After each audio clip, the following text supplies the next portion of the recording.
अहिलेको इन्टरनेटको दुनियाँमा धेरै मान्छेहरू अनलाइन प्लेटफर्मतिर इन्भेस्ट गरेर धेरै प्रफिटको लोभमा लस र स्क्याममा परिरहेका छन्। त्यस्तै हामी आज कुरा गर्न जाँदैछौँ स्पटनेट, जुन कि अहिले एकदमै ट्रेन्डिङमा देखिरहेको छ। के यसबाट साच्चीकै नै यति धेरै इन्कम हुन्छ त, कि यो नि एउटा स्क्याम हो? आउनुहोस् डिटेल्समा बुझौँ।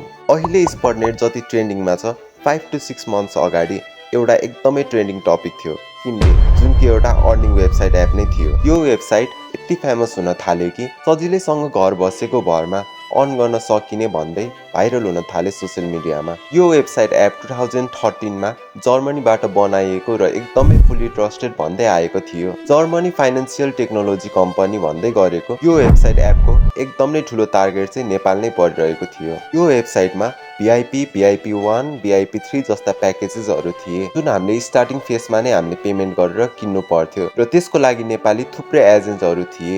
इभन कि कति युट्युबरहरूले पनि बेस्ट अर्निङ एपमा यो वेबसाइटलाई एड गरिरहेको थियो। एकदम नै इजी वेमा पैसा कमाउन सकिने भएकोले धेरैभन्दा धेरै मान्छेहरू यसमा एट्र्याक्ट हुन थाले। VIP 1 किन्नको लागि 2000 नेपाली रुपिसबाट स्टार्टिङ थियो। अलि अगाडिबाट नै यो वेबसाइट युज गर्दै आइराख्नु भएकोहरूले स्टार्टिङमा प्रफिट हुन थालेपछि झन् VIP 3 इभन कि VIP एड जुन कि 1 लाखदेखि 2 लाखसम्म हामीले पे गर्नुपर्ने हुन्थ्यो, त्यो नि युजरहरूले किनि नै राख्नु भएको थियो। त्यो देखेर मान्छेहरू झन् किम्बे वेबसाइटमा जान थाले र अराउन्ड मोर देन 70 लाख मान्छेहरूले चाहिँ यसमा इन्भेस्ट गरिसकेको थिए, जुन चाहिँ टोटल इन्भेस्टिङ हेर्ने हो भने 10 मिलियन भन्दा नि धेरै देखिएको थियो। तर म तपाईहरूलाई यो सब किन भनिरहेको छु त, किनभने यो पनि एउटा अनलाइन अर्निङ वेबसाइट नै थियो, तर अहिले यसबाट नेपालमा अराउन्ड 10 मिलियन प्लसको यत्रो ठुलो स्क्याम भयो कि 68 लाख मान्छेहरूको त पुरै लस नै भयो। स्टार्टिङदेखि नै गर्नेहरूले कमाए पनि अझै अन हुन्छ भन्ने सोच्दै गर्दा 2 लाख प्लसको VIP किन्ने चक्करमा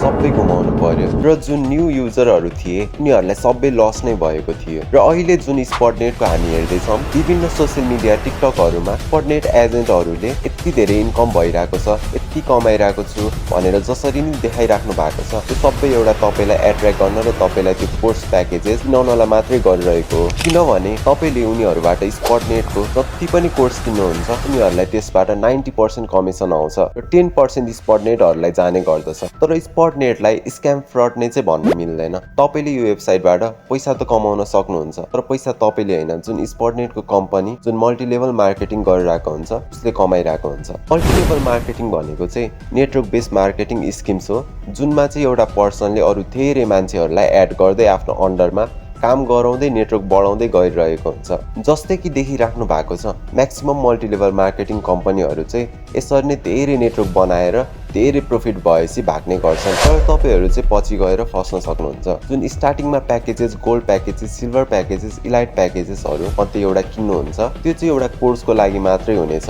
र त्यसमा खर्च गर्नुभएको पैसा चाहिँ अरू कुनै पनि कुरामा युज हुने छैन। र यदि कसैले तपाईँलाई यो कोर्स किन्नुहोस् र त्यसपछि अर्न गर्न थाल्नुहुन्छ भन्छ भने त्यो एकदमै रङ हो। स्पटनेटले नै भनिएको छ कि आफ्नै एउटा प्रपर रिसर्च गरेर मात्रै गर्नु होला।